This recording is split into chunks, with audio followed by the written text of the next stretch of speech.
Good afternoon.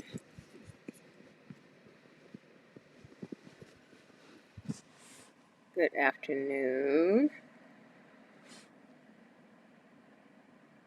Hoping you all can hear me. I have a fan going, so I know you all will tell me if you can't.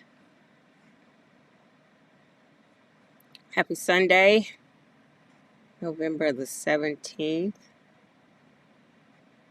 I see some thumbs up. I don't see any folks in the chat yet. I'll give it a minute. Hi, Brigitte. I know your name now. Hello, happy Sunday. Brigitte. Happy Sunday to you. All right. I see some more eyes and some thumbs up. Make sure my volume is up, but y'all let me know if you can't hear me. Hello, Autumn Blue Rose. Happy Sunday to you.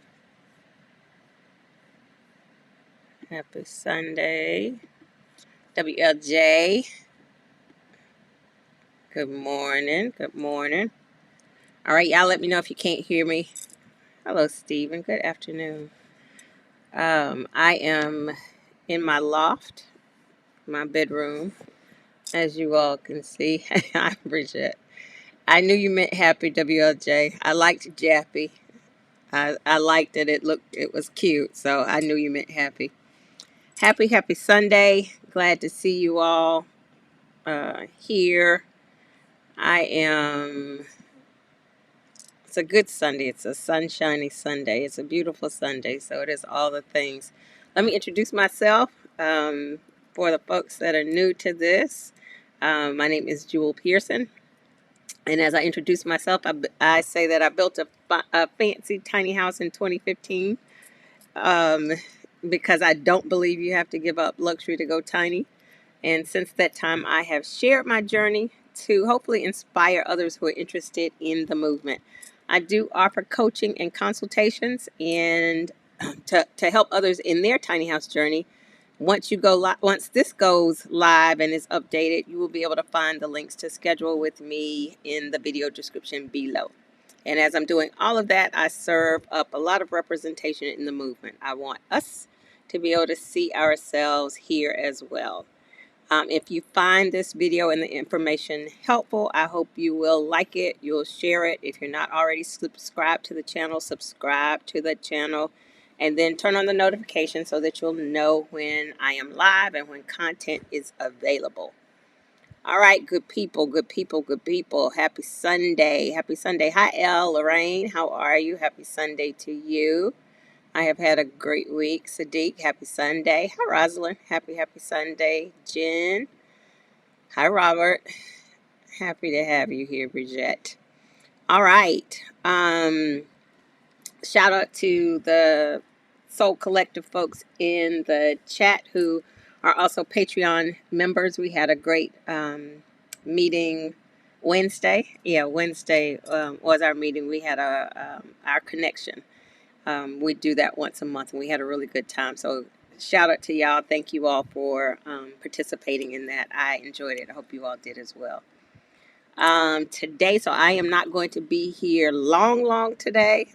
Like sometimes we are. I am sitting in my loft because not the tiny house so much, but right now the sunroom space where I normally am sitting if I am here at the house doing the live it looks like a tornado has gone through it because I am packing up that space. I am in the midst of getting ready for moving my house. And so I'll give you an update on that, and then and we can share all the things. Congratulations, Rosalind. We knew you were going to do it. Congratulations. Happy Sunday, Mara. Happy to see you here. Hi, Judith. Geraldine, good afternoon. So I've never um, broadcast from this space, and I think I will do it more. This is one of my favorite spaces. My whole house is my favorite space, but this is my bedroom. Let's see if I turn the camera. This is my bedroom, my loft. So um, I am, and you can see downstairs. I am sitting up here, like I said, because the sunroom space is a whole disaster area right now. Hi, Kitty. Great to see you too. Is a whole. Oh, wait a minute. Before I move forward, I am sitting in my loft. I am sitting in my bed with some outside clothes on, but I have not been outside. So before somebody tries to come for me in the comments to say something about I have on outside clothes in my bed. These are clean clothes. They have not been outside today. And so just so y'all don't try to come for me in the comments. And then while I'm saying that, um, as y'all are commenting to each other and commenting to me in the comments, in not necessarily in the chat here. It doesn't happen in the chat here, but the comments once the videos go live is where I've noticed it. Folks, y'all need to be nicer in the comments. Like this is a community. This is a safe space. This is a kind space. Um, I expect I get comments from them other folks, the racist folks who want to talk to me about why I'm centering black folks, but I do not expect, nor will I tolerate, because I don't tolerate their nonsense. I'm not going to tolerate um, unkind comments from us. So as you're commenting to me, as you're commenting to other folks, use your kind filter. Like that's not what we're doing. We are not being unkind. So I'm a whole human. I am a whole human with feelings. I am a whole human that loves to cuss. So don't get me on the at the bad time and you get a side that you may not have seen before.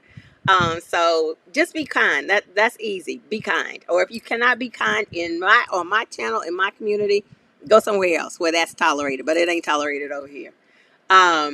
So anyway, wait a minute. Hilarious, Judith. You're funny. Um, yes, so I don't want nobody coming for me for the street clothes. I do have on street clothes, but they have not been outside today. So anyway,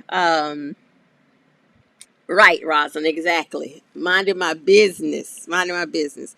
But I am up here because, as I was saying, the sunroom space is a whole disaster area right now.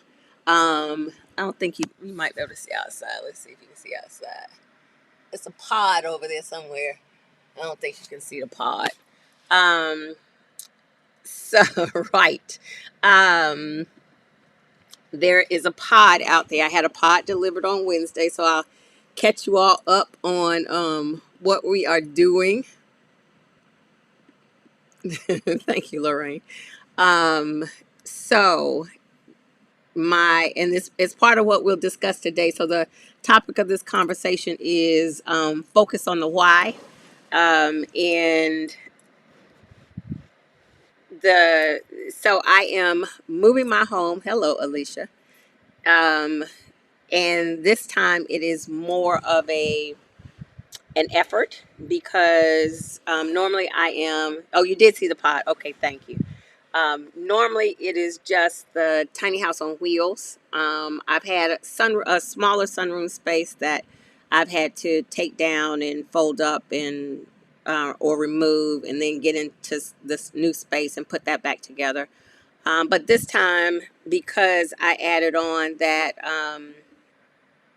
sunroom space and the screened-in porch, the effort to move this is um, intense. I don't know. Is it intense? It's kind of intense. It's probably more intense because it's my baby. But and because it's definitely more effort than what it would be to to normally move my tiny house. And so um, I shared before. I think I shared the drawing before. So if you think about my house, the tiny house is 28 feet long, the tiny house itself. And then I have the sunroom and the screened-in porch that kind of wrap around the house if you think of it like a backward L. So it starts on the back of the house and then it turns, and it's a backward L that goes into the front of the house. And so what I am, yes, Royal, that's it. It is challenging. Um, so I am I am moving the house. I am also moving the sunroom and the screened-in porch because I adore it too, and I put a lot of effort into building that. So absolutely, somebody asked me, was I leaving that here? Absolutely not. So it is going with me. But because that was built on post with my original intention, and we'll talk about that, my original intention was that I wasn't going to leave this farm. So I was okay with building it on post as I did, because I had no intentions of moving it as I built it. So what has to be done now is I did so I did build it smartly because I knew I didn't want to like tear into the tiny house, the structure of the tiny house to build that. Um, so the integrity of the tiny house remained the same. The sunroom space and the porch were attached to the tiny house at the roof line and at the floor line, but they weren't built into the structure, if that makes any sense. Like they were more so attached to it. And so what has to happen in order to move it is that space has to be detached. And then it also has to actually be cut in half, because the way it's that backward L, the part that is the bottom of the L is actually too wide to go on the bed of a truck. And so we're gonna have to cut that. And I say weird. That's like at work when somebody's manager be talking about we're gonna do something, and really we're not doing anything because the manager ain't doing nothing. It's the workers that are doing the work. So the workers are gonna be cutting the house in half, even though I have been involved from every intimate detail to understand and to determine how we do this work. So they're actually going to cut it in half, which is also okay because the way the structure was built, so it started out just really being built, the flooring of it was built as a deck, and so it is in boards. Like a deck has individual slats, and so cutting it at that level on the flooring won't be that major, and then cutting the roof is not. I really don't want to cut it, but it has to be cut in order to move it, so then they can carry two long pieces, because width is the challenge for going down the road versus length. And so I have to cut it so that they can carry both of the pieces um, lengthwise.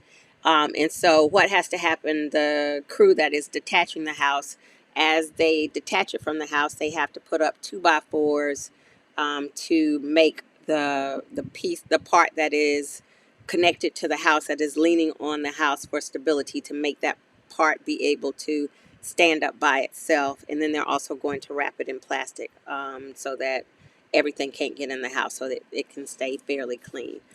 So it's going to be, as somebody said, challenging. It is going to be major effort.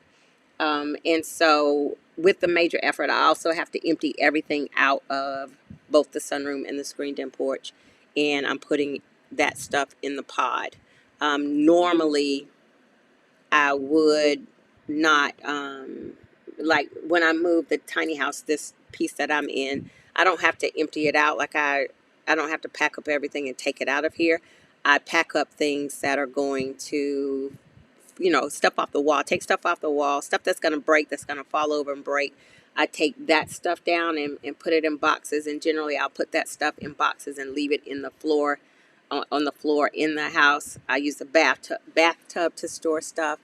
I move, like I take glasses out of my cabinets, things that are going to move around, bounce around, that could potentially break. I take that kind of stuff off. I secure my doors that roll back and forth. I tape up my cabinet doors so stuff isn't slinging open. But it's not, to move my house isn't as much effort as it is going to be to move the other part of the house.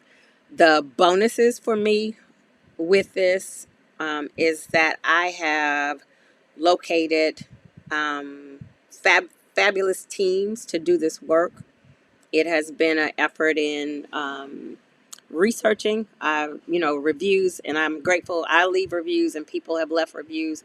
Reviews are very helpful for the next person that's coming along. So, the builder, the contractor that's going to be detaching the work, he has excellent reviews.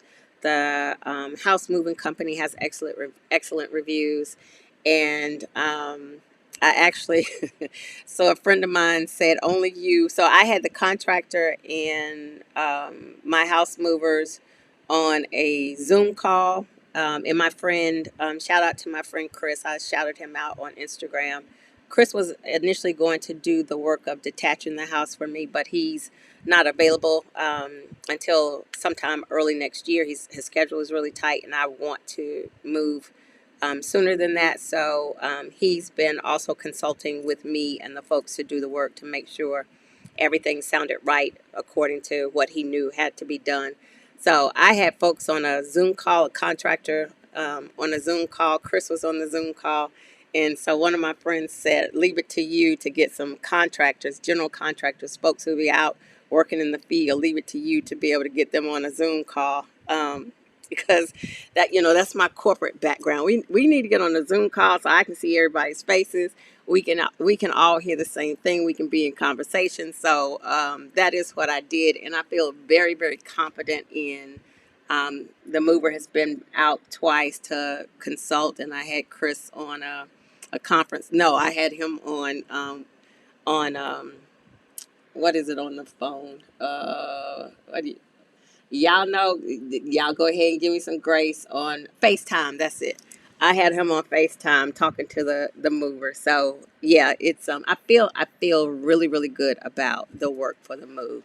So that piece of it is, and so I am in avoidance of packing up that stuff in that sunroom because my brain doesn't operate well in confusion and in a lot of stuff that's everywhere. And right now there's confusion and a lot of stuff everywhere in that room. My brain works well in organization, which is why I saw Rosalind say it doesn't take a lot for a tiny house to look disheveled. That's absolutely true, which is why it's one of the reasons, like, I I often see people when they talk about tiny houses on the internet, and they'll show their house, and their house might be tore from the floor up, and they'll talk about, this is the thing that people who live in tiny houses don't tell you, like the behind the scenes thing. I will tell you right now, my house stays in organization. I feel like a tiny house really works for me because I am a I don't want to say a neat freak, but my house has to stay put together. Like my mother used to say, in my large house, my 4 bedroom 3 bath house in Atlanta, my mother would say she felt like she could eat off of my floors, because that's just the kind of that is the way I need to operate in order for my personal sanity. Like, I'm the everyday bed maker. I get out of my bed, I make up my bed before the day even begins, and I will, if for some reason I have not made my bed, I always will chastise myself, because it somehow feels like my day has been off, and I'll go back to, you should have made your bed. Your day would have been better. So I am that person. So a tiny house works for me because you have to be on top of keeping things together, because it absolutely will look disheveled in just a few minutes, just because it's a small space. And if in that downsizing process, the other thing that will make it look disheveled, if you got too much stuff in it that you need to downsize. And so oftentimes the people whose houses are all over the place, it is because they probably need to get rid of some stuff. But anyway, so right now the sunroom is all over the place because I'm packing it up, and so I'm in avoidance when I should be packing feverishly. And so I am a project manager I have been a project manager by trade. My last job was as a product manager, but I am a project manager. I have done event planning, corporate event planning, because like I was saying, that's the way my brain works. Like I'm always going to have a list, some to-dos, all of the things. That's just how I operate. And so this process for me is part of what I'm good at and getting stuff done and moving through things. But packing is not one of my favorite things to do. And I kind of, because I was avoiding packing, I was kind of not pinning myself down to a date of when I was moving. I was kind of saying end of December, early January. But then because the contractors needed to press me for a date, both contractors needed to press me for a date so they could put me on their schedules. They pressed me for a date, and I realized if I didn't go ahead and schedule, it was going to really be sometime in 2025, and I don't want to wait that long. Like I have a hard deadline in my head. I want to be in place before this administration change. Like I want to be from a physical safety perspective. I want to be in place before this administration change. And I think I've shared with you all, I would have never before moved in the dead of winter. But there's so much for me from a physical, a mental perspective that is associated with this move, that I'm doing some things that I wouldn't normally do. So, the contractor who is detaching the house is coming on December the 2nd to begin that work. And then they'll have a couple of days. And then on December 4th is the move. And so all of this has to happen all at the same time. So the detaching, like the prep work that they need to do, they start off doing that. And then on December the 4th, the house movers will be here to move the sunroom and porch. And it has to be moved out a bit so the tiny house can get out. And then the tiny house is going to move, and they'll take it to the location. And I'll talk to you all about the location in a minute. They'll take it to the location and get it um, set up, leveled, because that has to happen. It has to be set up and leveled prior to them bringing the sunroom and the porch, so it can all be placed together correctly and then reattached. And so it is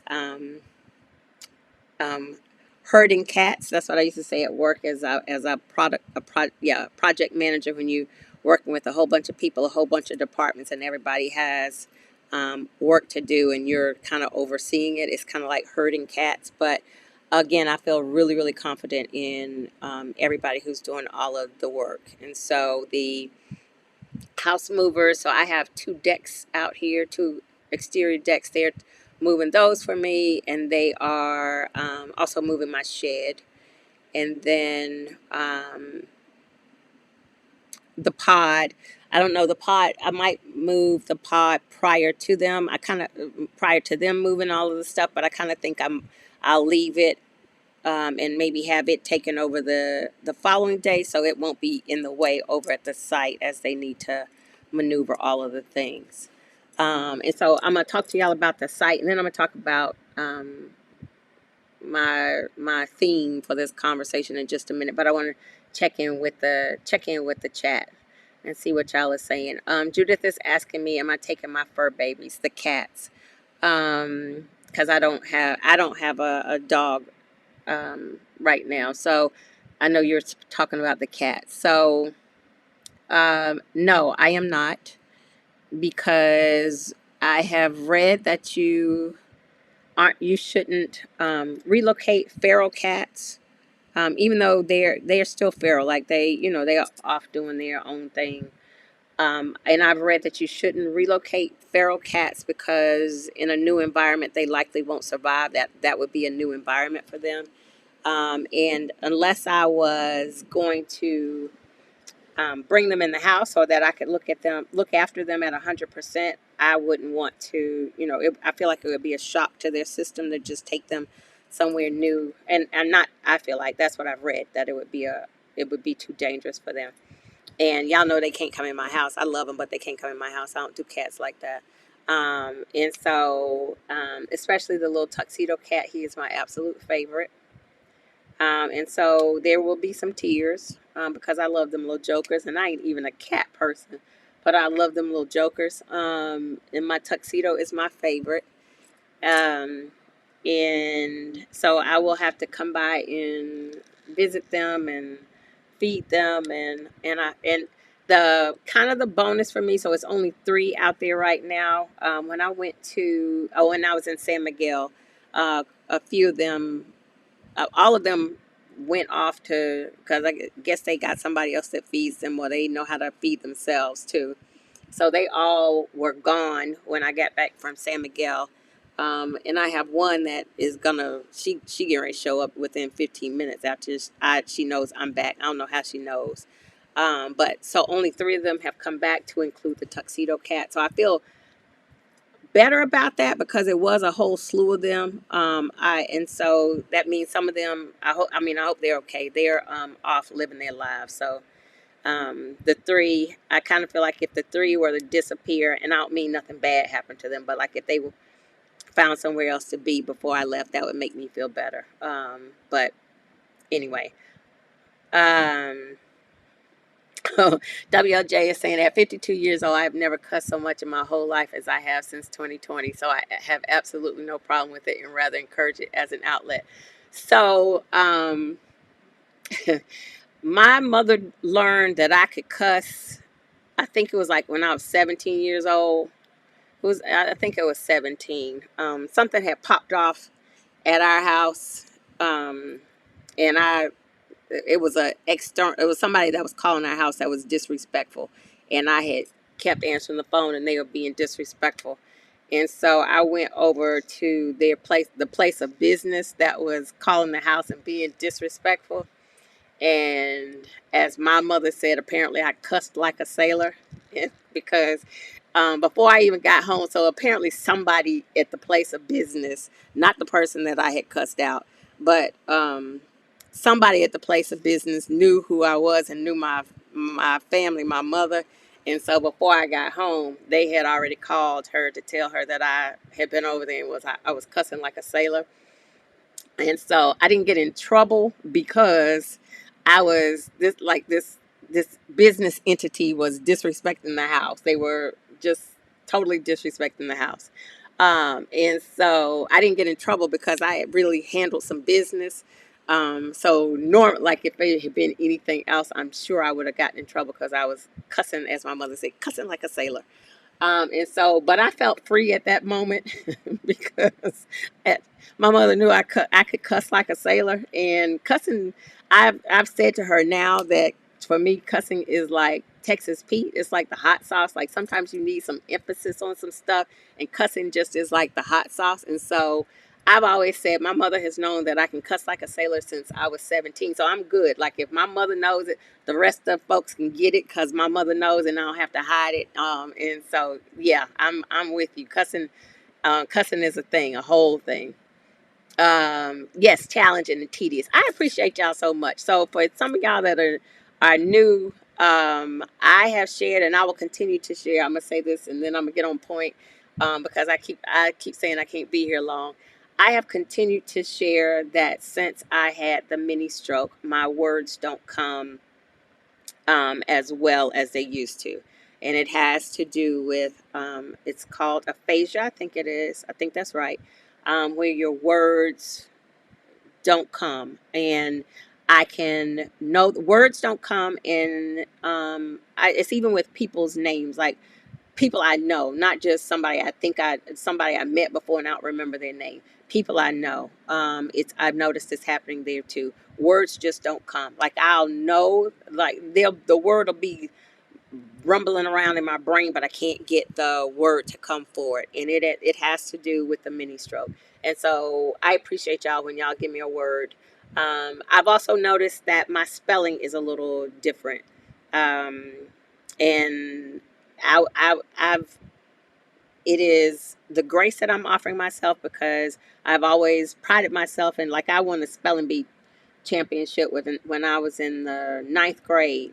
Um, Being smart, knowing words has always been my thing. So this is a challenging place for me, but at the other side of that, I'm also very, very grateful that it's words that I can't recall. It's my memory. I've also shared my memory has been impacted, but to be here and to be okay versus my words don't come is grace and a blessing for me. So I thank y'all when y'all throw me out some words and know what I'm trying to say.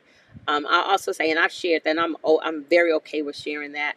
I have shared my whole stroke journey, and on Saturday, Friday, Saturday night, I had a message from a stranger, a woman, in my Instagram messages, and she said she had been admitted to the hospital. She had experienced a TIA, a transient ischemic attack, which is a mini stroke. That's the real name of it.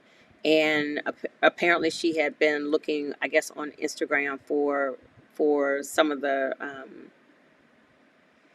hashtags, and I've used the hashtags and shared my story, and so she read some of my stuff, and she said it made her feel so much better. And so that's why I do like, and this was a whole strange lady. I don't know her, but she was able to find my stuff, and she was just experiencing it, so she was saying how it made her feel so much better. And so that's why I do what I do, and I share this openly, because I want people, like, I would have preferred not to have this journey, but if I had to have it, I would have also have liked to be able to know other people who had it that could help me navigate it.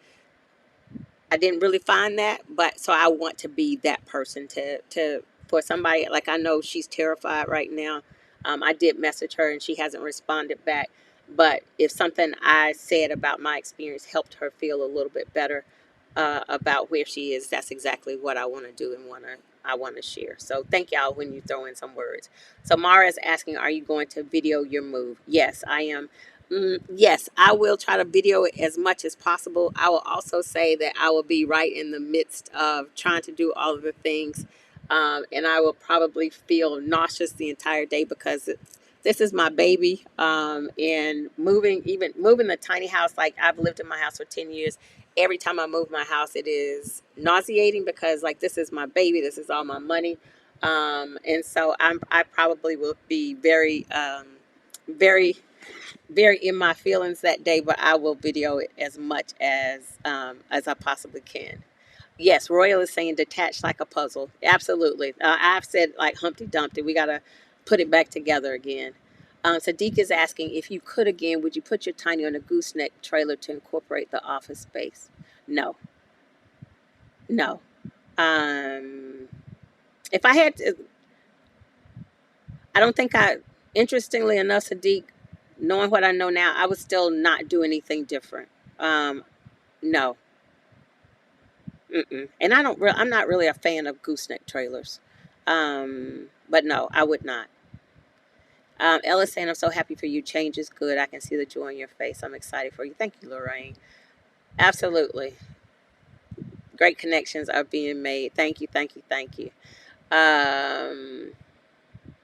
Um, okay, so Catherine is saying, maybe I missed something. Where are you moving to, and will it be permanent? Okay, so that's a good segue. I'm gonna still go through the comments. Oh, thank you, Fortner's Glow. Fortner's Garden says, I'm glowing today. I think that's joy, and I think I see the joy in me as well, and I think that will help segue into this conversation. So thank you. I appreciate that.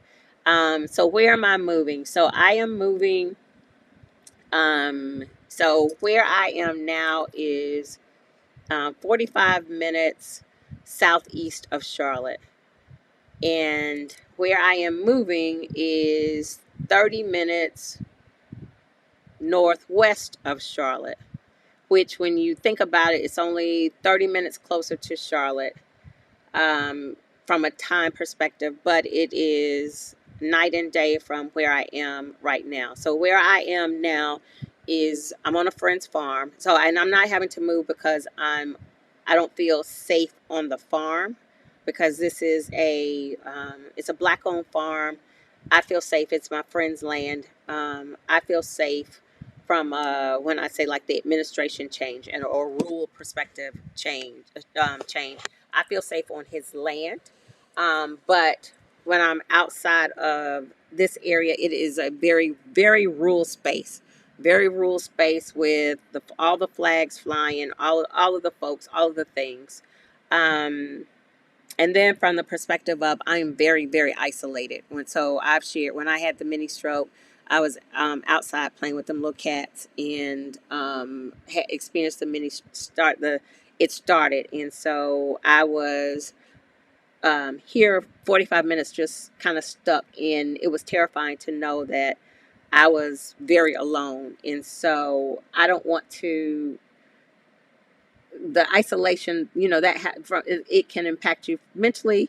And having experienced that from that physical perspective, I don't want to do that anymore. So I do want neighbors to a point. And so the place where I'm moving is, like I said, is 30 minutes northeast of Charlotte. So I would say where I live now is a town, a rural town. They have no interest in growth.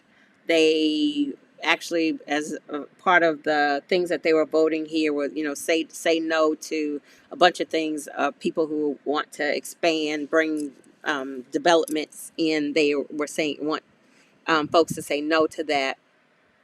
It is a town. It is a town with one grocery store. Um, Dollar General, one grocery store, Dollar General, and Family Dollar, and I don't go to that grocery store. And so it is a town. The place where I'm moving is a small city. It is an up and coming city. Like they are really doing development. They've got a ball field. Is the city is Kannapolis.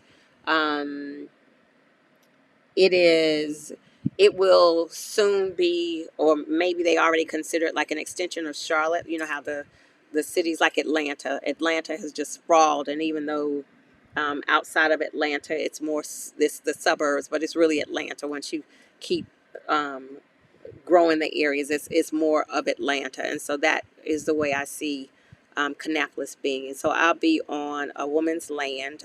It is in an area for mobile homes. It's zoned for mobile homes. I will be on a plot that was a plot for a mobile home that is no longer there. It is still not. I'm not going through city permission, so I'll still be in that gray area. I'll also be out a little bit more in the open than I normally would prefer.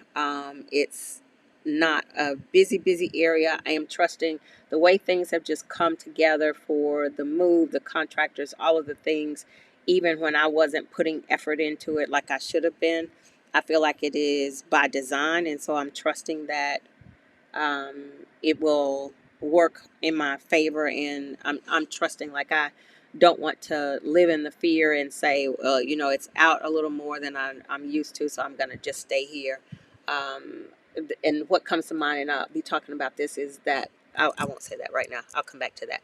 Anyway, so that's where it is. I'm excited about the place. I was there yesterday. We were because I can't get the city on board with allowing me to be there legally. I am doing some of the same stuff that I would do here, as in, or as I did here, as in tapping off of existing, even though it's a mobile home lot that has power and stuff. I'm having to tap off of another structure that has live electricity, because I couldn't get them to cut the electricity on at that mobile home, at the lot itself. So tapping off, doing some of those things. So I was trenching for. We were trenching. I didn't do it. I've trenched before, so let me say that I've absolutely trenched before. I did not trench yesterday. Um, so we were doing that yesterday. I'm very very excited about um, being in that area. Really great neighbors. It is a cul-de-sac of mobile homes, a very well cared about family cul-de-sac, and I'm excited about being there. So yes. That is my that is my glow. Hi Key. Hi Sandra. Happy Sunday. Hi Teresa. Um Sadiq is saying, is she still making you pay out of your pocket to set up your tiny house connections on her land?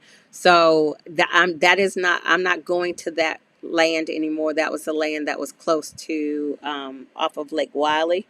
I'm not going there anymore. This is a totally different property. Yes, that particular property, I would have had to pay a lot to get power and water to that spot, and it was not feasible to do from a cost perspective, and the fact that it's not my land. Like the investment for that piece of property was just not something that made sense. So but I'm going to somewhere else. Bridget is saying your amazing energy is coming back to you through your moving crew. Thank you so much. Thank you. I appreciate that. Hey, Audra. That's okay. Better late than never. Um, Kitty says, I'm Jewel and I cuss a lot. Exactly. Um, and it's like what do they say? The first step is recognition. I recognize. LC is saying cussing is good for your health. Like better out than in, so I don't have to blow up. So let me just cuss. Thank you, Kenya. I am absolutely giving myself grace. Thank you. Ella's saying sometimes words come backwards. I don't know that I've experienced that yet, but maybe. The other thing that I mentioned to you all is and I can't think of the word. What it's called right now. I'm gonna try to find it real fast. One of the things that happens is called.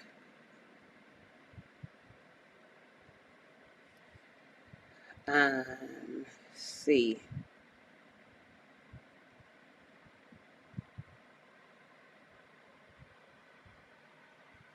hold on. See if I can come up with this word. There it is. There it is. Recruitance. Um, so recrudence is symptoms of a stroke that reappear, and it's called recrudence. So recrudence is something that will remember that I've told you all that I've had to advocate for so much. So after my so the word recall was really bad after I initially had the stroke, and then it had started improving. And then after I had my first surgery, where they put the plug that where they plugged that hole in my heart, um, when I woke up from surgery, the my word recall and stuff was terrible. Like for a minute, I couldn't come up with Stephanie's name, and I knew something was really bad. So then I was wondering if I had a stroke again. And so I got really scared. And then my first doctor's visit, when I shared that, recrudence is the word. And so the symptoms of a stroke, and it's just not whatever the symptoms. My Ring camera is so weird. It keeps telling me there's a person at the side of my house. So I figured I'd pay attention. It's a damn shadow.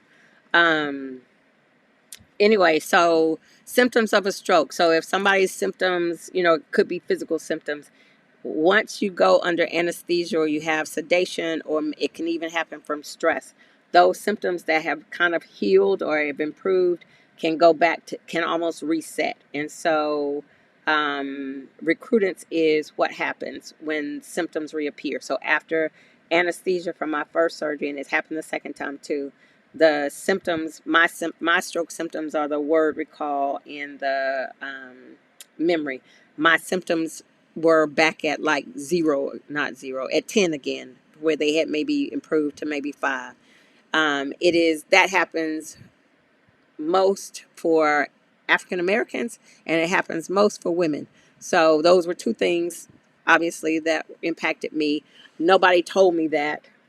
And so, like, when I mentioned it to the doctor, and she was like, "Oh, yeah, that's recrudence." And I was like, "Well, that would be kind of it would be nice if y'all had a one pager, like this was the product manager in me.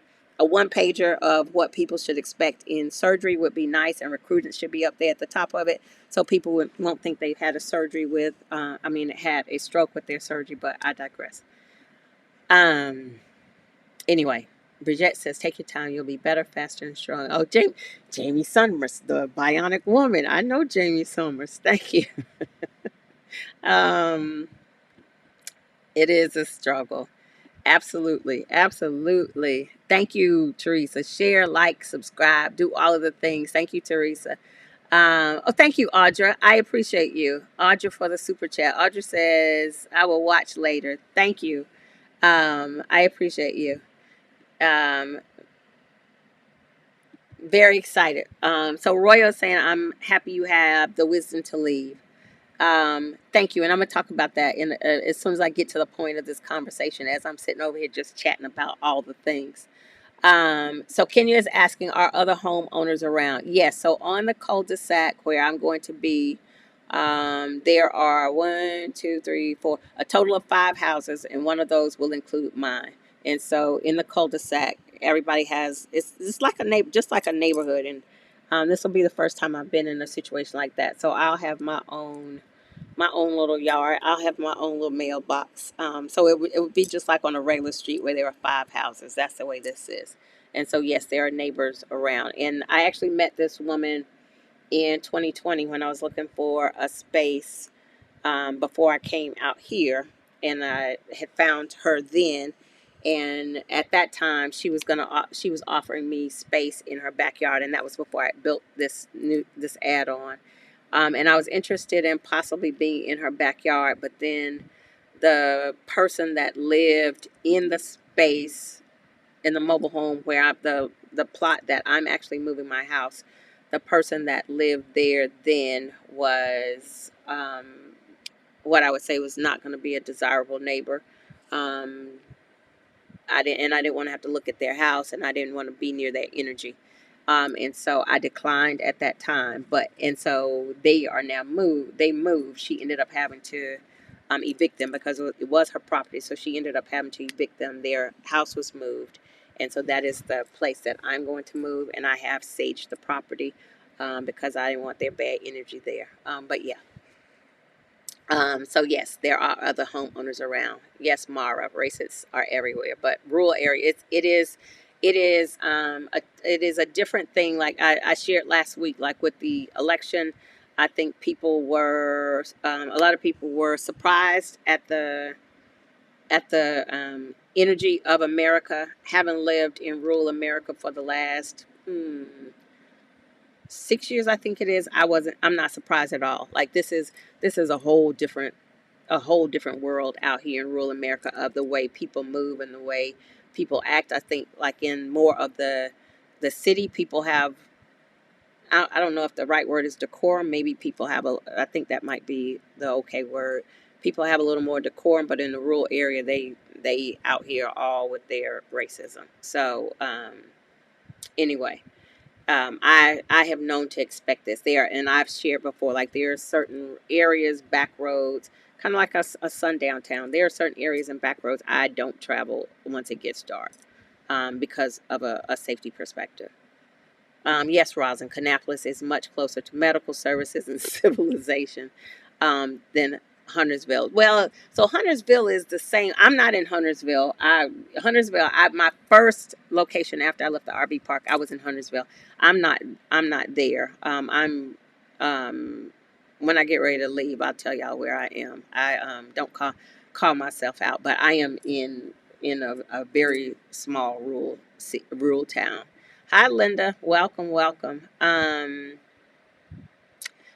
Teresa is saying, I lived in Kannapolis back in 2001. My neighbors were cows and chickens. I'm happy to actually have some people neighbors this time. Because y'all know my neighbors right now are the cats, coyotes. Every once in a while I see a wild turkey. It's some rabbits. Bobcats. Don't forget, I've got some bobcats out here that I saw. So, yeah. Enochville was close to where I lived there. So Enochville that's the name of the road I turn off of to go where I am. So I do know that name.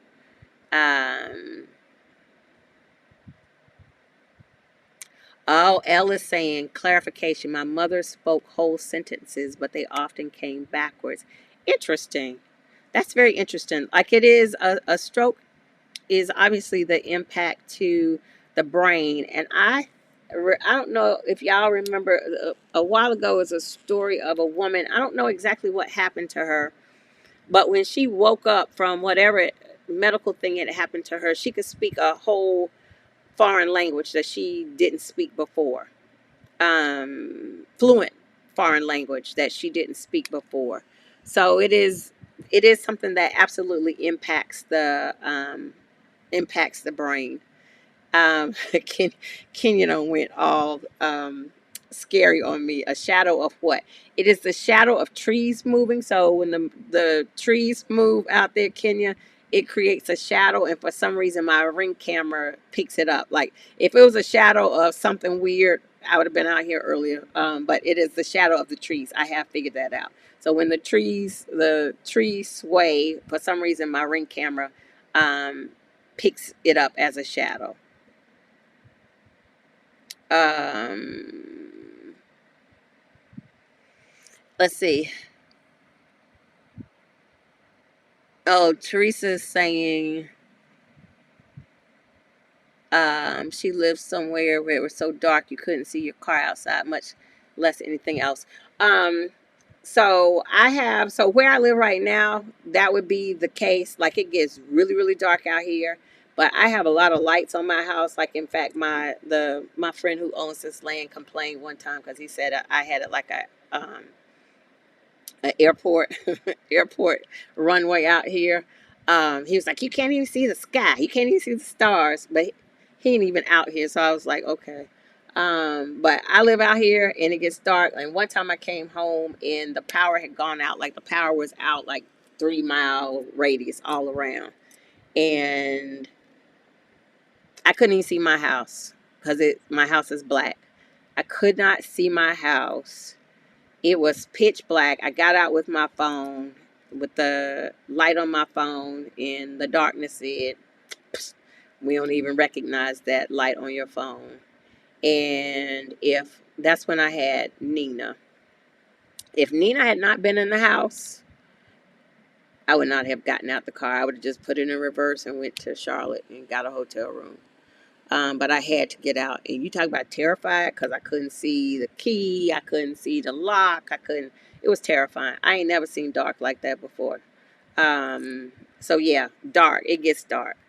Um, anyway, so where I'm going, um, I went up there one night. They don't have porch lights and things on their houses because they do like the darkness. It wasn't scary like it's scary out here darkness because I guess because I know houses are around, so you can kind of see their houses and stuff. Right out here, there's nothing. So when it's dark, it's really dark. But I do know like if when it gets dark up there, and I'll be taking the lights off of my house because I don't want to be the person out there with the runway and everybody else is dark. Um, so I know I won't be able to see my house because my house is black, and so you don't see it in the darkness. Kenya is asking about my hoodie. So this is Black Joy's Revolutionary Black Men Smile. They were in Target for Black History Month, and they are on IG. I have a lot of their stuff. So Black Men Smile. I'm always willing to give them a shout out. Um, yes, absolutely. Um, Teresa saying my younger sister had a TIA stroke and it took her a year before her words would come to her like they did before the stroke. Yes, yes, yes. Hey Tina, welcome, welcome, welcome. How are you? Um, happy Sunday, y'all. All right.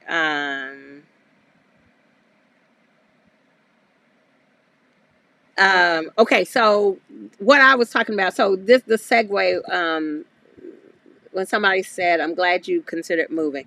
So the focus on the why. So the picture that I have on the thumbnail is the picture that I identified when I was doing the research and before, like when 2012 or so, when I was starting the research for um, building my tiny house. And my why was because I want to live in no freedom. And I've shared that with you all. And my tiny house absolutely affords me a freedom that I would not have in in so many other ways. And I've shared, like, on this, me being here on disability. My tiny house has afforded me the ability to heal, to work on my healing, to focus on my surgeries, not be as stressed about not being employed, because my bills are different, because I'm able to, because I live in my tiny house. And so that has been my why. And one of the things that yesterday, this conversation came to me yesterday, as I was sitting outside out on the property, and that property just brings me joy to sit out there. So I'll be able to position my house so that the sun will rise, like my windows. So I have a row of windows here, um, on the opposite side of my bed. So the sun will actually rise on that side of the house, and then it will set on this back side, the back side of the house. And so um, I'll be able to see the sunset, like sitting on the couch or sitting on my screened-in porch. Those kind of things are everything for me. The the area is quiet. It's beautiful. The um, land is just well manicured and not so. I'm on a farm. This is a whole farm with tall grass and all of the things like you. They ain't nobody cutting the grass out on a farm every other Friday to keep it well manicured. I get that. That's not my expectation. But with that also comes me knowing that it's stuff out there in that grass, snakes, coyotes, bobcats. I mean, this is a whole wild farm. And I know that, like, I have no other, I don't have any expectations of it to be anything different. But with that, there also comes a bit of anxiety in knowing that it's wild stuff out there because I'm on a farm. And so I feel like my nervous system is also excited because this is more in civilization. Seems a little extreme, but this is more like in civilization. This is more in the city. This is more well manicured grass. This is I shared recently. I've just really been learning about grounding, and I think probably in my spirit I knew about grounding, but I've never really focused on it. But like being out there, except for the nasty fire ants that are just angry, I actually would like to take off my shoes and just walk in the grass. I ain't doing that out here. Um, it's a different energy for me out there, and I'm excited about it. The thing when I was saying my why, I before the mini stroke happened, I knew I wanted to be somewhere else. Like I've also, even before the mini stroke happened, I knew I was very isolated out here. And so when I first moved out here, I needed to be isolated. Like there was a growth period for me. I needed to be isolated. I needed to be able to regroup and focus on what I was doing, my whys, all of the things. I needed to do that. So I needed this alone space. Plus, we were just coming off of COVID, and I had been in an apartment complex, and everybody wasn't like having to depend on people to do the right thing, cover their damn mouth when they coughing, and if we on quarantine, stay in your building, stay in your apartment. Like having to do like what they say, that group project, and having to depend on everybody to do their part of it isn't going to work. So coming off of COVID, this was perfect for me to feel safe. Um, but it also has, in some ways, also kind of taken a toll because of the isolation. Like, um, once you start spending more time with yourself and alone time, you end up being disconnected from other folks, purposely. Like I'm just used to being by myself. And so I knew at one point that I wanted to be closer in, but I wouldn't allow myself I wouldn't allow myself to consider moving because I had made up my mind when I built this sunroom space that I wasn't moving because of the way that I built it. And it's all, it's my money. I built it that way. But part of me was saying, you spent the money because you weren't planning to move, and now you just have to stay here, almost like punishment. Um, and that wasn't the way I needed to be handling myself. Like, yeah, I spent the money to build this way, but I also know, and what I would tell somebody else if they were saying this, you get to dream a new dream. I've often said that I am absolutely harder on myself than I would be to somebody else. And so, and I always tell people, you get to dream a new dream. Most of the time I tell myself you get to dream a new dream, but maybe because it had been money involved and I knew the expense of it, maybe because I was feeling like I was going to be wasteful if I undid all of this. And that's more likely what it was, the wastefulness, in my mind, the wastefulness. I was not going to allow myself to dream that new dream because I had invested in this thing as it was. Um, holding on to old ideals. Those are the things that we have to challenge ourselves as to why we're doing something, not willing to dream a new dream. And as I have thought about it, and as I was thinking about it yesterday, I was basically putting myself on restriction, because I wasn't going to allow myself to do something different because I had invested so much in this, because I had been saying at the time that I wasn't moving again. And that's not how I needed to handle myself. And I feel like, holding on or focusing on the why. My why of my tiny house is because I want to live in no freedom, but my why also always has to be me as my priority.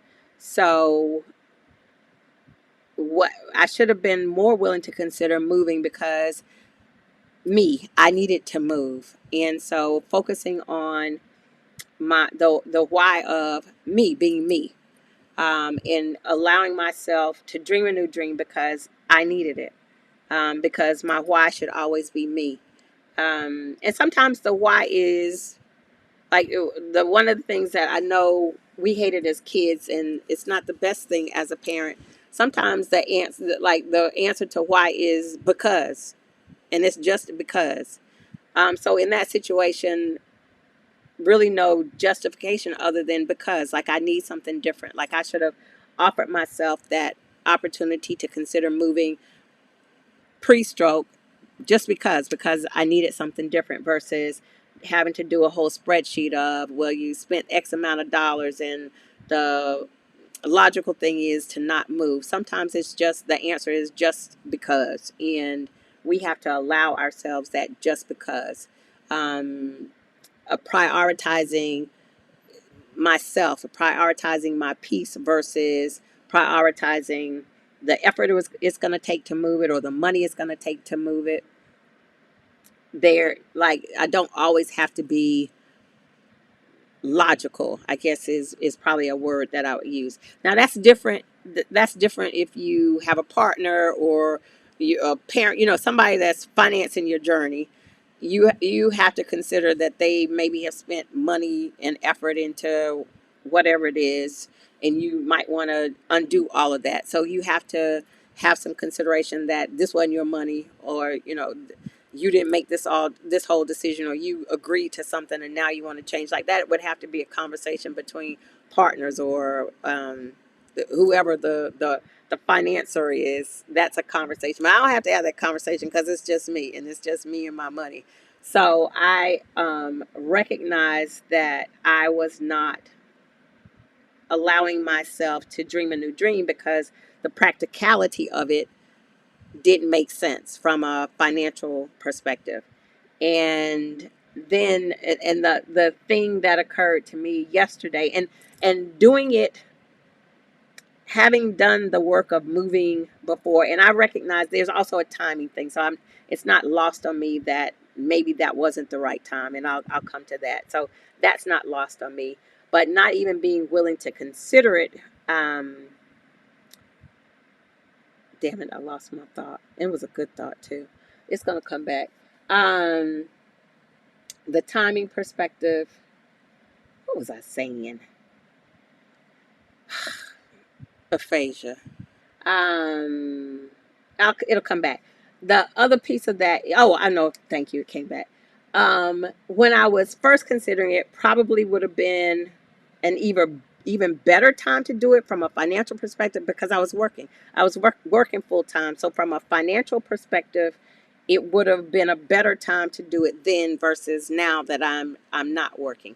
But again, timing. I absolutely recognize the timing. Things happen as they're supposed to happen. What I'm calling out for myself is that I wasn't allowing myself the grace of even considering it because of me not feeling like it was practical from mostly a money perspective. There's the saying that where it says like from the universe, I had to make you uncomfortable, otherwise you never would have moved. That to me has kind of been a undercurrent theme for me, in that the uncomfortableness with the mini stroke, having the mini stroke out here and being so very uncomfortable in this isolation and in this aloneness and not being connected um, to services and people, and being so far away from, as I navigated the surgeries and things, being so far away from people who could look after me. So that is an undercurrent for me, that uncomfortable part of it made me then be willing to consider to do something different, because I don't know that I would have moved myself past what I figured to be the practicality of the money and the expense. And so the focusing on the why and staying focused on the why doesn't mean that you don't take other things into consideration. It doesn't mean that the why is this is the only answer, and it doesn't mean that you don't take into to consideration the dreaming of the new dream, or as things change, the why has to be adjusted, or the why might not be as logical as this is the goal. The why might also be just because. Um, and offering yourself that grace to understand we're focused on the why, but the why just might be you, and the things that you need in this given moment. And so that is the grace that I'm offering myself. And because I feel my energy shift, I feel the joy when I'm in that space. Um, I know that I deserve that. I know that I deserve to explore that even before. Again, trusting timing, trusting God's timing, trusting all of those things, that things happen as they're supposed to, but also knowing that, that I had to make you uncomfortable, otherwise you wouldn't have moved, is also, the thought process. And I don't necessarily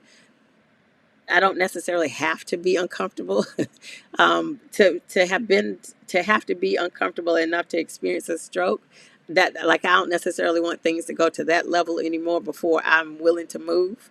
And so that is a thing that I'll have to continue to remind myself. Like, I don't want to have to go to the depths of a medical emergency to get a lesson to um, to offer myself the grace of reconsidering things, is basically um, the thoughts that I've had over these last couple of days. Um, um, so that is really what I wanted to cover.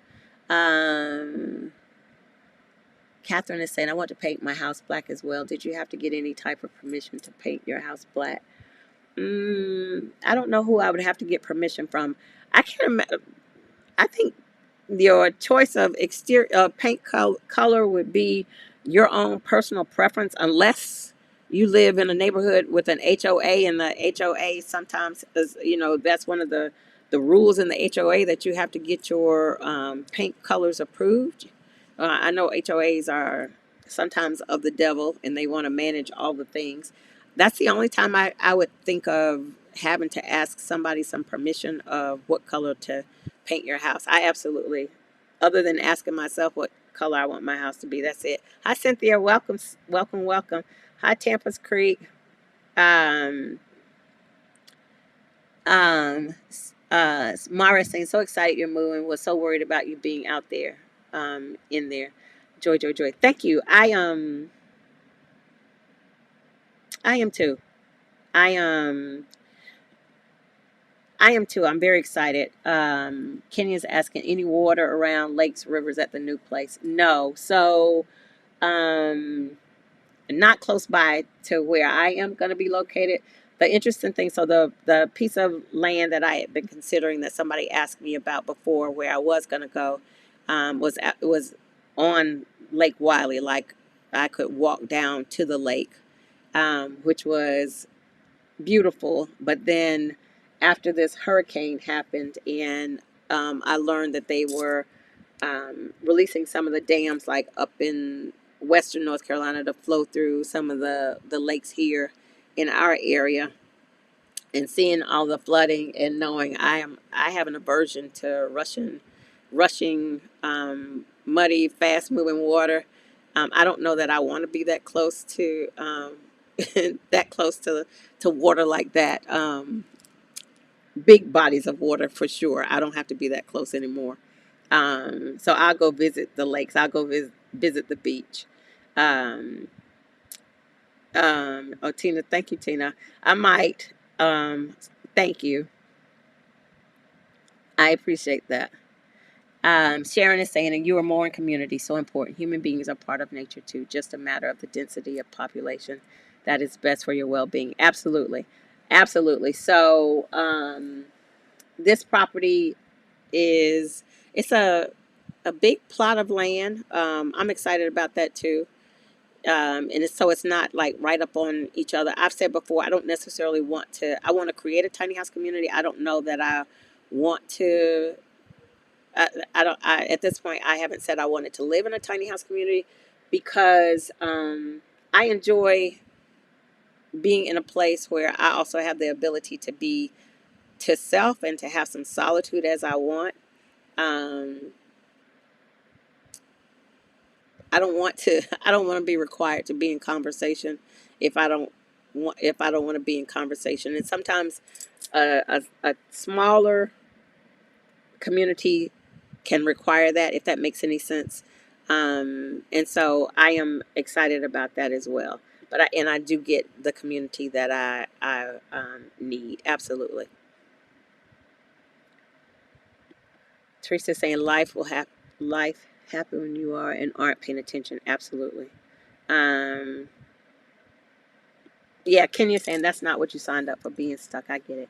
No, it isn't. And I've also had to offer myself grace in recognizing that as I made the decisions to build this way, one, I obviously had no idea I'd have a stroke. And I also didn't know going into it how isolated I would be and how I would feel, like how that isolation would impact me. Um, and the fact, like, so the fact of rural America, like that rural America, as a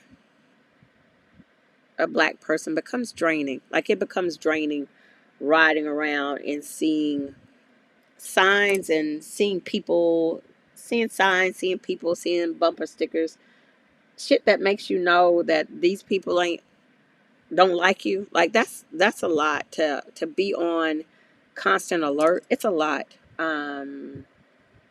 To It's a lot. It's a whole lot. And so that's also more than I imagined in the beginning. Um, oh, Pat, I hope all is okay.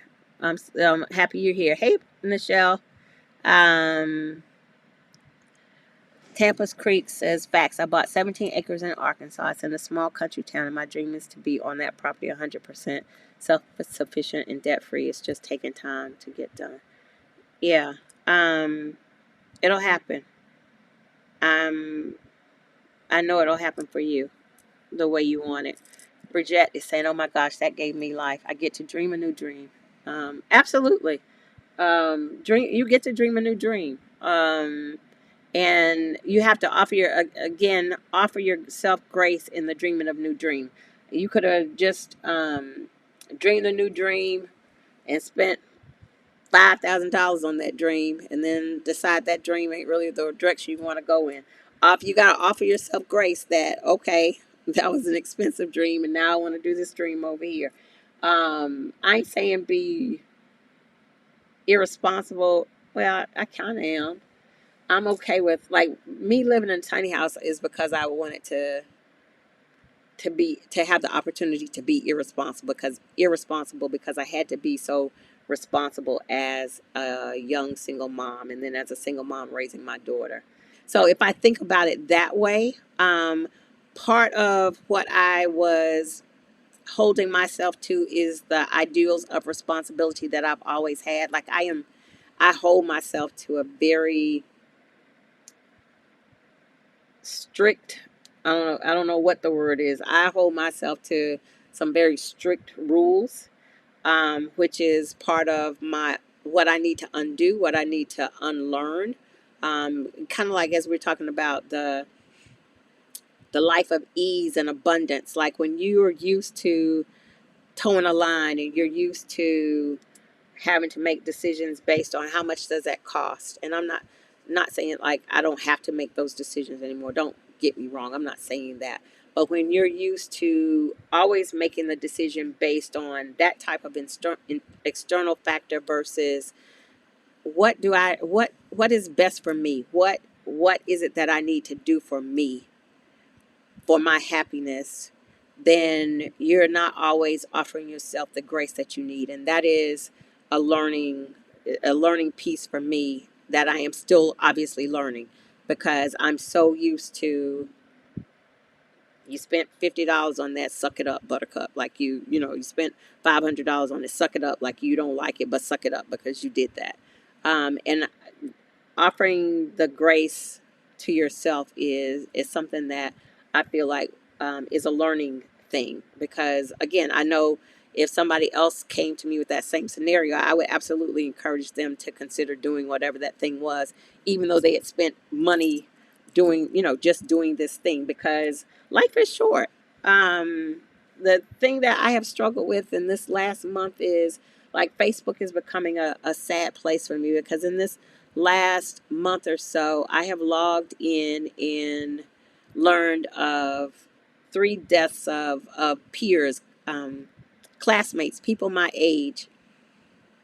And it's just bringing so close to home. Like I've said to one of my friends, like, I am now of, we are now classmates. We are now of the dying age, from a age perspective. Not being morbid, but from an age and health challenges. We are of that age, and so life is short. And when you hold yourself to stringent requirements based on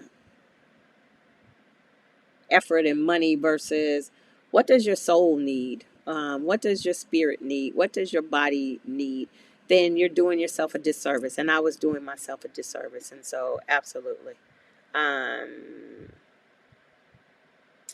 Pat is saying other people don't understand my peace is important. And I try to try to change my decisions based on their comfortability or discomfort with me stating I value peace over everything. And that's important. You got to hold your ground. Absolutely, I agree with that. Um, Kenny is saying, I get that working full time doesn't allow for the thinking process to be selfish.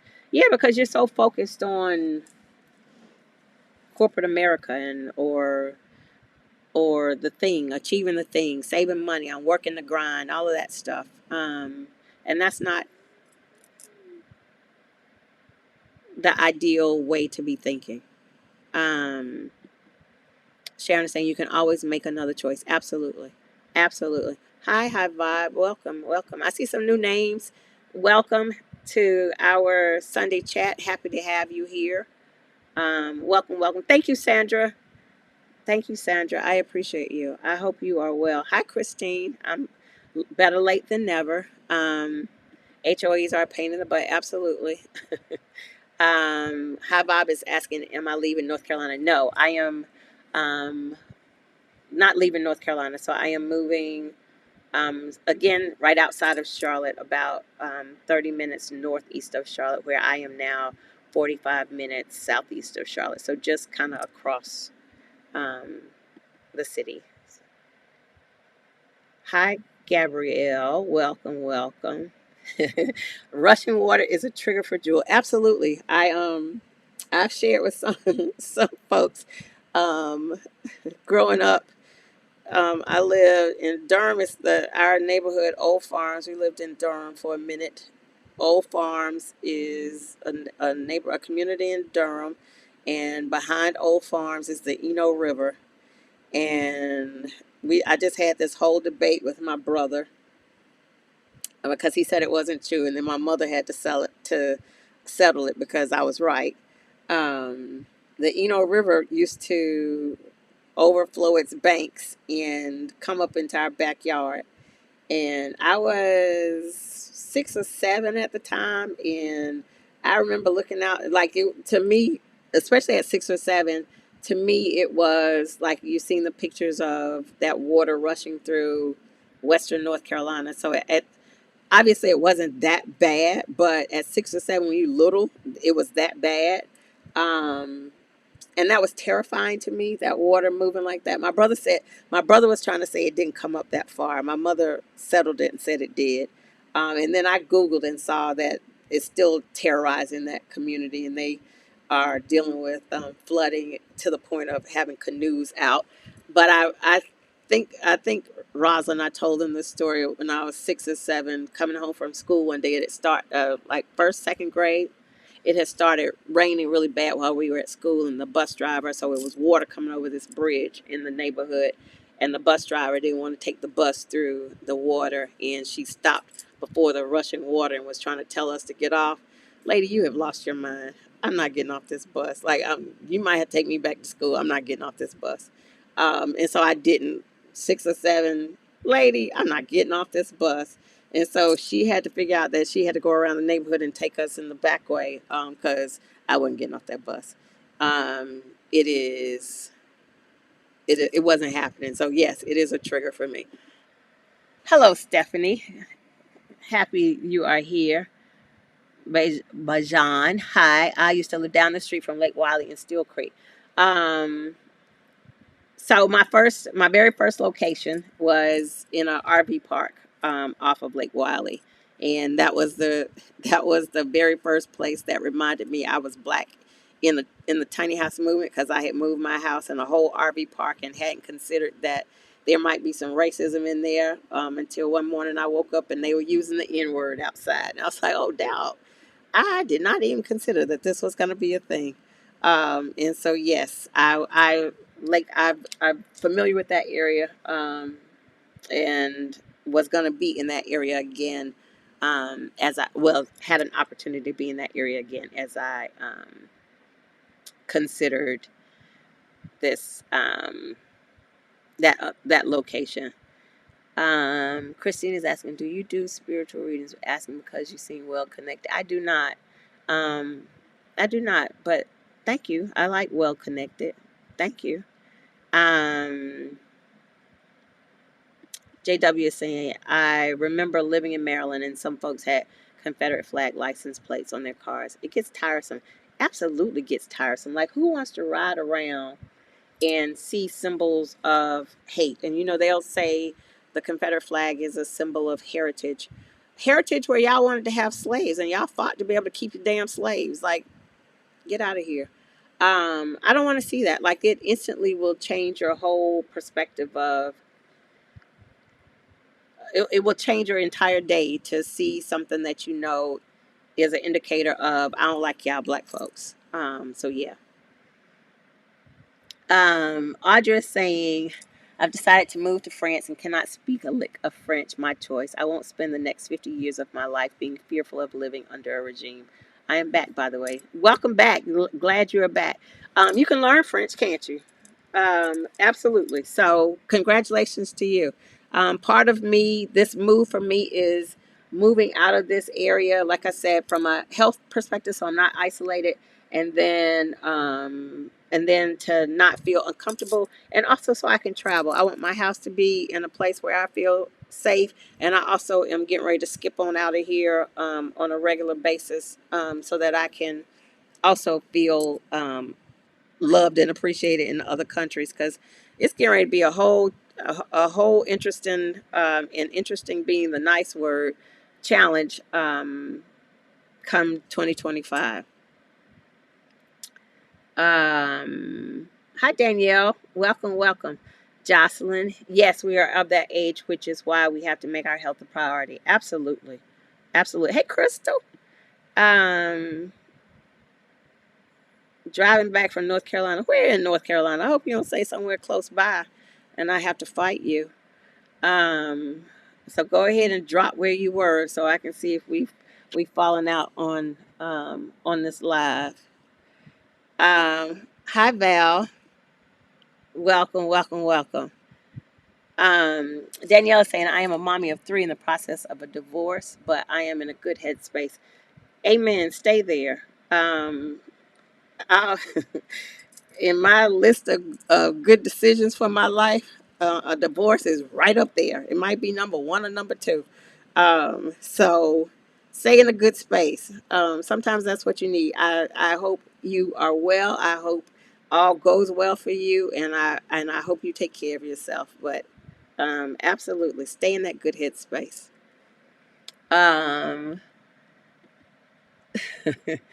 you did get a moderator wrench. You didn't even show up. So yes, you are a moderator. Absolutely. Thank you so much. Um, Danielle says my divorce was part of getting rid of people, things, places that don't serve me. That includes social media. Get rid of them people, places, and things. Absolutely. Downsizing. We talk about that all the time. Downsizing is so much of people, places, and things. Um, Thank you, Tracy. Absolutely. I appreciate that. Thank you. Um, Dina is saying it's hard to get used to this process. Thanks for letting me in the rooms. Absolutely. Um, Audra, Danielle says she's in a good headspace. We don't have to say sorry. We congratulating her. So she's in a good headspace. And so this is, if she's in a good headspace, this sounds like this is something that is needed. Maybe we do say sorry. Danielle, I know it's some feelings in there, so I am sorry as well. Audra, I'll back you up. I'm sorry as well, but I'm happy you're in a good space, and we are sending you love and support. I'm going to retract that statement. Audra is right, but we got your back. Um, okay, somebody is on Panama. Panama is my place. Thank you, Krista. Like, sub, share, and support. Um, thank you. Crystal is on her job. Good morning, good afternoon. I still ain't see where you were, Crystal, so I'm waiting. I ain't forget. Um, all right. Let's see. Okay, so it's 1:28. I got some work I'm supposed to be doing, and I said I wasn't staying on here long. Um,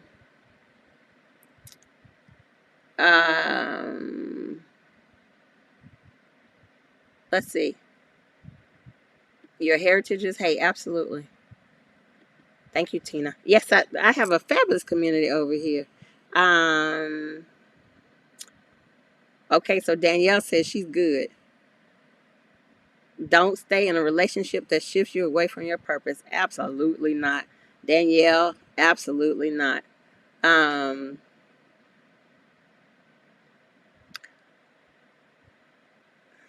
okay, Karen is. Hi, Karen. Welcome.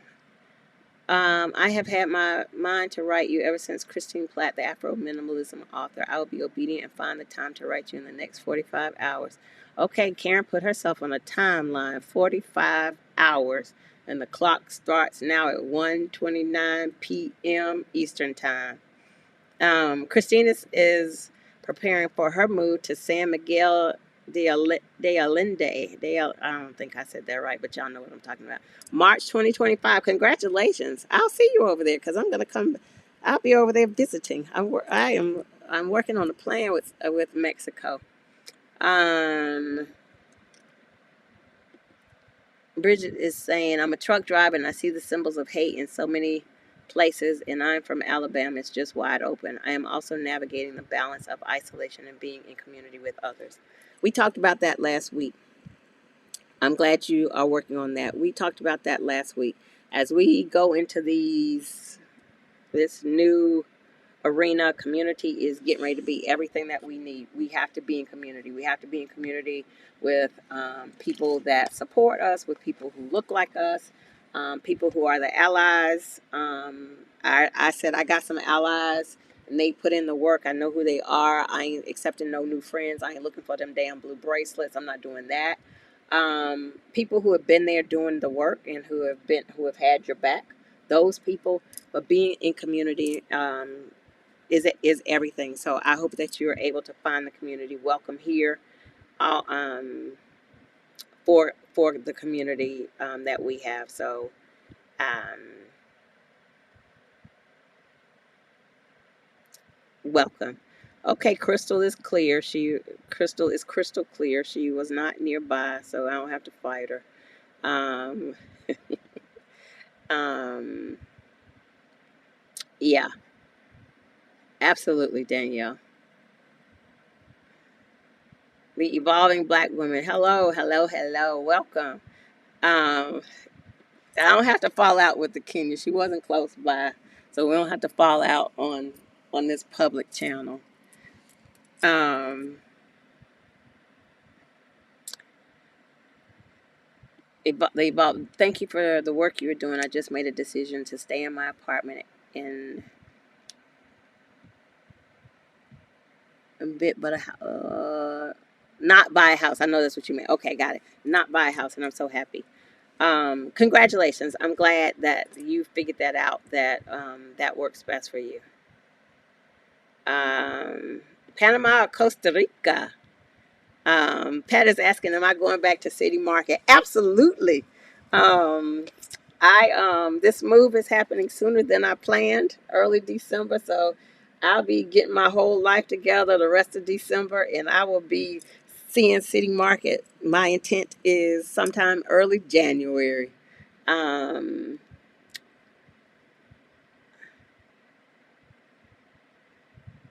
Danielle is saying, interested in moving to Guadalajara. I just need to meet more women who have young children. I hope you are part of Exodus Summit because you will meet those people over there in Exodus Summit. All you got to do is ask and you shall find them. Um, Karen is asking, what's the best link? Okay, so I'm going to drop my links for. All right, I'm going to drop some links. Here's the link if you are in the Charlotte area and you want to join the December meetup. There is the link to that. And then if you want to join me on Patreon, because we got a whole community over there. We had a great catch up on Wednesday. And so join me on Patreon. Patreon allows us to Zoom and see each other and be in some real good conversations. So join us on Patreon. I will, if you would like to.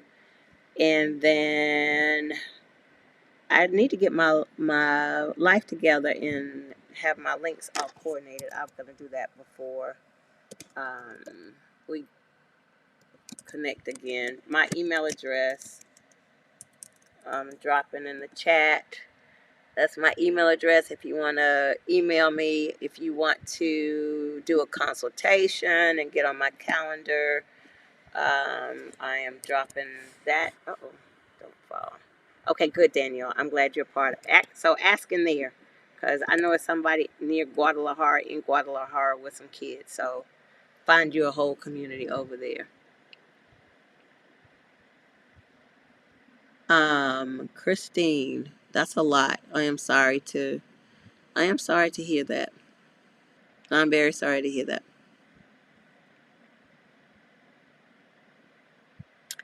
Nichelle saying I'm headed to Asia in 2025. I was going anyway, but now I can't wait. Now it's the time to go, Nichelle. Are you going to be in Vietnam in February? I'm thinking you probably are. I'm planning to go. Good, Danielle. Find some folks. Brigitte says I love the Patreon. So we had a really good conversation. That's how I know Brigette's name is Brigitte and not Bridget. It is Brigitte, and that's what we're going to be calling her, Brigitte. Um, so yes, absolutely. Because we were able to have conversation, and she was able to tell me her name was Brigitte and not Bridget. So that's what we get to do over in Patreon. All right, good people. It is 1:35. There's a whole disarray of stuff happening down there in that sunroom that is waiting for me to tackle it. Um, and I have to run a couple of errands and do all the things. And while it's sunshiny, I might drive over to the property. I have some stuff I could drop off over there. I'm gonna, if you follow me on Instagram, I'll share some pictures, um, all the stuff. Thank y'all. For always being here on Sundays. Thank you to the new folks. Welcome to the folks who joined that haven't joined before. I hope you'll be here with us on some upcoming Sundays. I hope you'll join us in Patreon. Next Sunday, I actually have a guest. The guest from the chat, and we will be sharing her story of some tiny houses. So I'm excited about that I have a guest. Okay, Nichelle, congratulations. We have to catch up. I would love to hear about that. Key is saying, I recently used a song called Lullaby by Tasha. Please listen to it and breathe as you straighten your crown. Absolutely. That song is in my rotation. I love that song. We have to. We talked about this last week. Like the game that we're playing is long-term strategy. We are prioritizing ourselves, our mental, emotional, physical, whatever the ones, financial, all of those things. We ain't saving nothing. That's not our job. We are resting in who we are. We are resting in community. We are supporting each other. We are taking to community. We are giving to community. We are receiving from community because it's a community. It's about reciprocity. We talked about that. Those are the things that we're doing. We are. That's our game plan. It's getting ready to get heavy. It's getting ready to get ugly. It's getting ready to get hard. Folks are empowered to express their hate because the administration is focused on hate and division and all of those things. We don't have to be part of that. We can't. I mean, not everybody can leave the U.S. I'm not saying that. But do what you need to do to take care of yourself so that while you're here, you're also in a place of insulation that you're taking care of yourself. So absolutely do that.